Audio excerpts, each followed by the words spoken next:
Throughout history, humanity has relentlessly pursued answers to the universe's greatest mysteries, seeking to understand those invisible forces that govern destiny and the flow of time itself. In this eternal quest for knowledge, enigmatic figures have emerged that defy traditional categories, beings that transcend the simple divisions of God or demon, good or evil.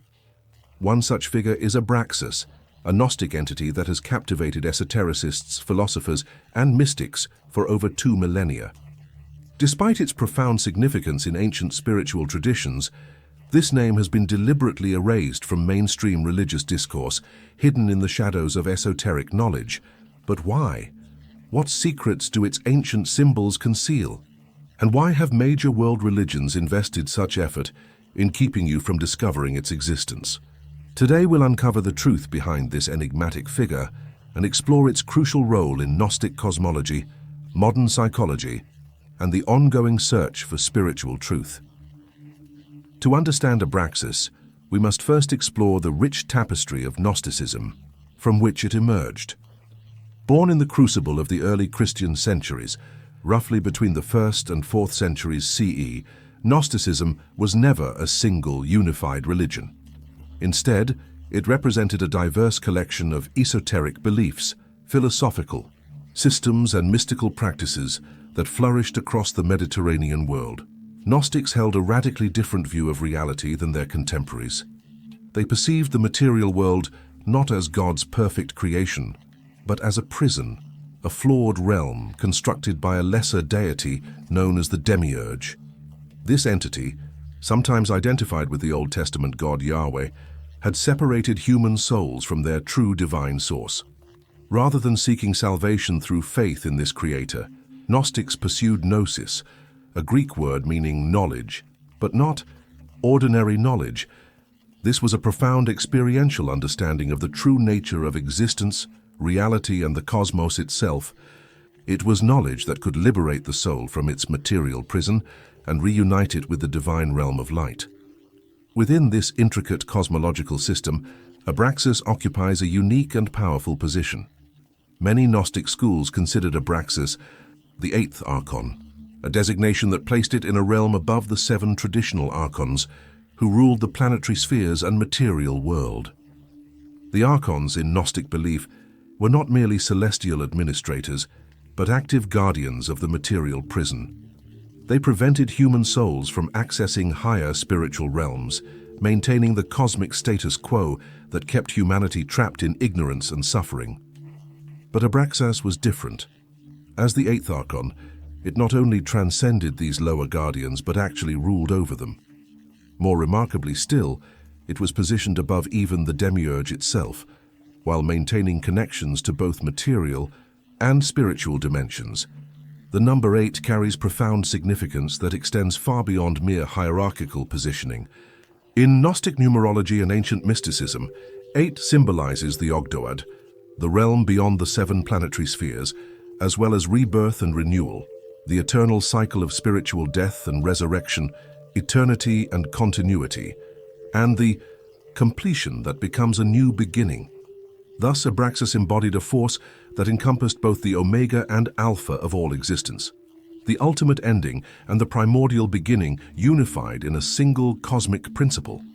This dual nature is essential to understanding its role in Gnostic mythology, where it represents a primordial power that transcends human moral categories, making it both dangerous and intriguing in its complexity.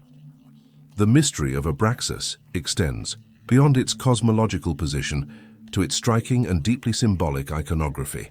Ancient gems, amulets, and manuscripts depict this entity with a form that initially appears bizarre, but reveals profound wisdom upon deeper examination.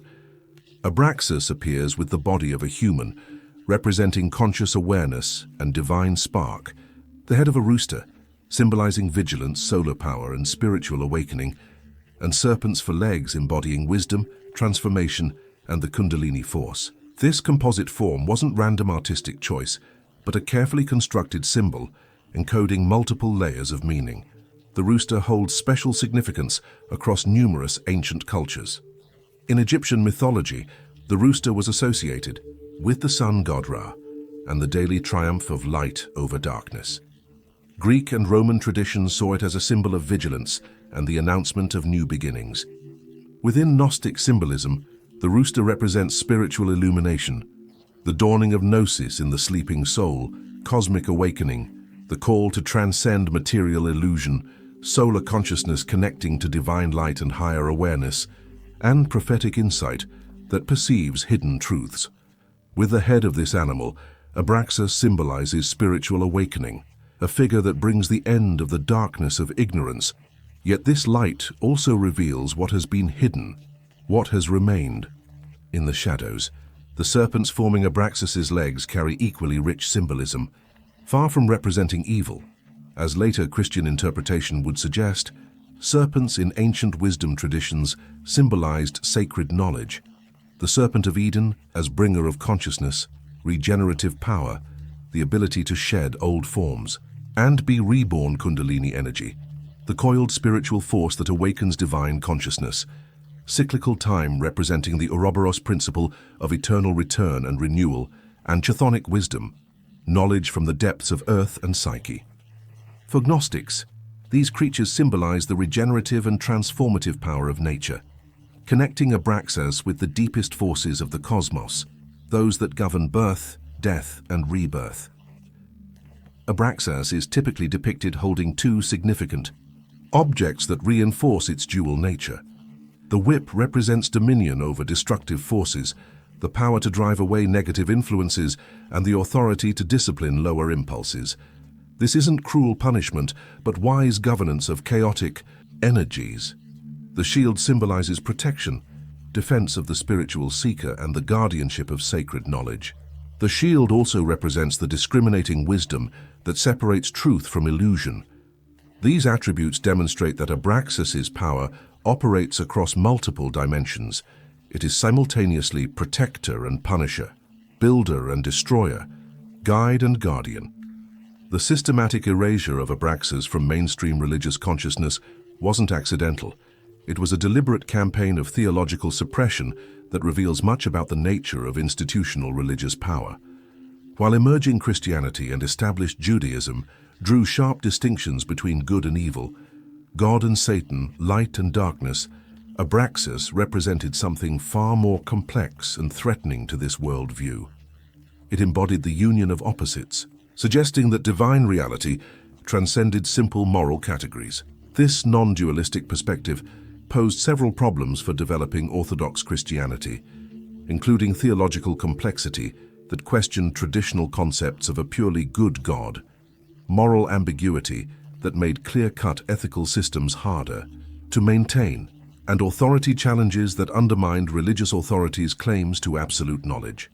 Abraxas worship and Gnostic practice posed a more direct threat to emerging church authority. Traditional Gnostic approaches emphasized direct spiritual experience over mediated salvation, personal gnosis over institutional doctrine, individual spiritual authority over priestly hierarchy, and esoteric knowledge over exoteric faith. If individuals could achieve spiritual liberation through their own inner work and direct communion with divine reality, what role did priests, bishops, and church institutions serve? This question struck at the heart of developing ecclesiastical power structures. Moreover, Abraxas's position as the eighth archon placed it in an uncomfortable crossroads within Gnosticism, being above the archons that ruled the material world and connected to both the divine and the earthly. Its figure not only challenged the authority of the demiurge, but positioned itself as a threat to the entire system of control over humanity. The suppression of Gnostic traditions, including Abraxas worship, occurred through multiple channels. When Emperor Constantine legalized Christianity in 313 CE and later emperors made it the official religion, Gnostic groups faced increasing persecution through imperial decree. The establishment of official biblical canons deliberately excluded Gnostic texts, including many that referenced Abraxas and similar entities. Church fathers like Irenaeus, Tertullian, and Epiphanius wrote extensively against Gnostic heresies, specifically targeting beliefs that challenged orthodox doctrine. Gnostic manuscripts, art, and artifacts were systematically destroyed, with the survival of texts like the Nag Hammadi library rediscovered in 1945, being largely accidental. Despite systematic suppression, Abraxas never completely disappeared. The entity's symbols and concepts survived in various forms throughout history. Medieval and Renaissance alchemists incorporated Abraxas symbolism into their philosophical systems. Secret societies and mystery schools preserved Gnostic knowledge through coded texts and initiation systems. Popular magical traditions maintained simplified versions of Abraxas imagery on amulets and talismans, and some Christian mystics secretly incorporated Gnostic elements into their spiritual practices. This ability to survive in hidden forms demonstrates the enduring power and relevance of what Abraxas represents, a truth too profound to be completely erased by institutional suppression. The 20th century witnessed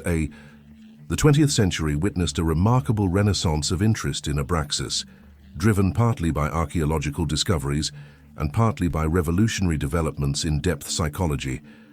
Carl Gustav Jung, the pioneering Swiss psychiatrist and psychoanalyst, played a crucial role in Abraxas's modern rediscovery. In his enigmatic work, 7 Sermons to the Dead, written in 1916 but not published until after his death, Jung presented Abraxas as a supreme archetypal symbol. For Jung, Abraxas represented the transcendent function, the psychological mechanism that bridges conscious and unconscious, rational and irrational, personal and collective dimensions of human experience. It symbolized the totality of the psyche, unlike religious figures that embody only good aspects, encompassing the complete spectrum of psychological reality, including light and shadow, creation and destruction, order and chaos. Jung saw Abraxas as representing the individuation process, the ultimate goal of psychological development, involving the integration of all aspects of personality into a unified, authentic self.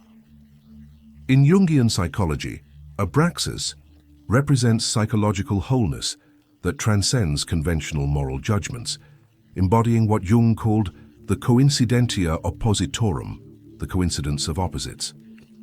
Jung's psychological interpretation revealed that Abraxas compensates for the one-sided emphasis on light in traditional Western religion, reintroducing necessary dark elements for psychological balance.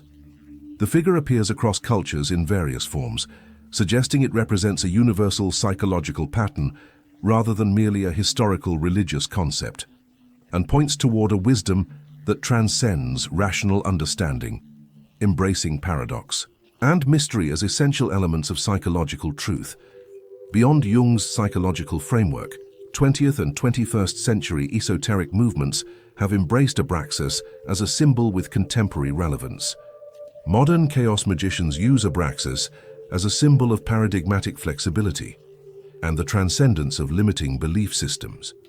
Following Helena Blavatsky's lead, theosophical groups view Abraxas as representing cosmic evolution and the integration of spiritual polarities. Various modern Gnostic organizations have revived Abraxas worship as part of reconstructed ancient practices, while scholars of religion, particularly those studying early Christianity and Gnosticism, have provided new insights into historical Abraxas traditions. Today's spiritual seekers often discover in Abraxas a powerful symbol for contemporary challenges and aspirations that mainstream religions struggle to address. Modern psychological and spiritual approaches increasingly recognize the dangers of suppressing or denying aspects of human nature deemed negative.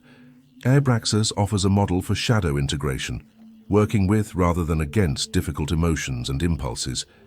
Paradox tolerance, developing comfort with ambiguity and contradiction. Holistic spirituality that embraces the full spectrum of human experience as potentially sacred and non-dual awareness that moves beyond rigid categorizations toward more flexible understanding. In an era marked by polarization, political, social, and religious divisions that seem impossible to bridge. Fundamentalism with rigid ideological positions that refuse compromise or nuance. Existential anxiety involving widespread feelings of meaninglessness and disconnection. And institutional distrust with declining confidence in traditional authority structures. Abraxas offers a different model. It transcends polarization through integration rather than elimination of opposites, provides meaning through direct experience rather than external authority, embraces complexity rather than demanding simplistic answers, and values personal spiritual authority alongside community wisdom. Contemporary spiritual practitioners find various ways to work with Abraxas energy through meditation and contemplation, using Abraxas imagery as a focus for meditation on integration and transcendence of dualistic thinking. They employ shadow work, utilizing Abraxas symbolism in psychological practices designed to integrate rejected aspects of personality. Artists, writers, and musicians draw inspiration from Abraxas imagery to explore themes of transformation and integration, while some practitioners incorporate Abraxas symbolism into personal or group rituals focused on balance and wholeness. Abraxas remains relevant not merely as a historical curiosity or psychological symbol, but as a living archetype that addresses perennial human concerns. At its core, Abraxas poses fundamental questions that remain as relevant today as they were 2,000 years ago. Is ultimate reality purely good, or does it encompass all possibilities? Can divine truth be captured in simple formulations, or does it transcend human categories? Is spiritual development about becoming good or about becoming whole? Does wisdom require embracing paradox rather than resolving it? These questions continue to challenge and inspire seekers across all spiritual traditions. Abraxas speaks to spiritual seekers regardless of their traditional religious affiliations. For Christians, it offers resources for mystical Christianity that embraces mystery and paradox rather than demanding simple answers. For spiritual seekers, it provides a framework for exploration that doesn't require abandoning critical thinking or embracing naive beliefs. For psychologists, it offers rich symbolic resources for understanding human complexity and the integration process. For philosophers, it presents challenging questions about the nature of reality, knowledge, and value that continue to stimulate intellectual inquiry. Perhaps most importantly, Abraxas reminds us that some mysteries aren't meant to be solved, but rather lived. The figure doesn't offer easy answers, but invites us into deeper questioning. It doesn't provide comfortable certainties, but challenges us to expand our capacity for truth. This path requires courage, the courage to face our own complexity without demanding simple self-understanding, to engage with others' contradictions, without dismissing them as entirely wrong, to hold space for mystery without rushing to premature conclusions, and to embrace transformation without knowing where it leads. Abraxas is more than an ancient god or forgotten philosophical concept. It represents an invitation to psychological and spiritual maturity. In a world that often demands we choose sides, pick teams, and embrace simplified narratives, Abraxas offers a different path. The deliberate concealment of Abraxas reveals much about the nature of institutional power and control. When religious or political systems suppress complex truths in favor of simplified narratives, they diminish human potential and spiritual growth. But Abraxas continues to emerge wherever human beings are ready to engage with reality's full complexity. Whether through depth psychology, artistic expression, spiritual practice, or philosophical inquiry, this ancient archetype continues to offer its gifts to those brave enough to receive them. The real question isn't whether Abraxas exists in some objective sense, but whether we're willing to engage with what it represents, the integration of opposites, the transcendence of limiting categories, and the embrace of paradox as a pathway to deeper truth. In rediscovering Abraxas, we don't just learn about an ancient religious figure. We encounter a mirror that reflects our own deepest spiritual challenges and highest possibilities. The entity that religions tried to hide may be precisely what our complex modern world most needs to remember. Are you ready to explore what lies beyond the comfortable boundaries of conventional spiritual thinking? The invitation of Abraxas awaits those courageous enough to venture into the mysterious territory where opposites meet, where ancient wisdom speaks to contemporary concerns, and where the journey toward wholeness begins. This exploration represents just the beginning of a much deeper mystery, for the most profound truths often hide in plain sight, waiting for minds and hearts ready to perceive them.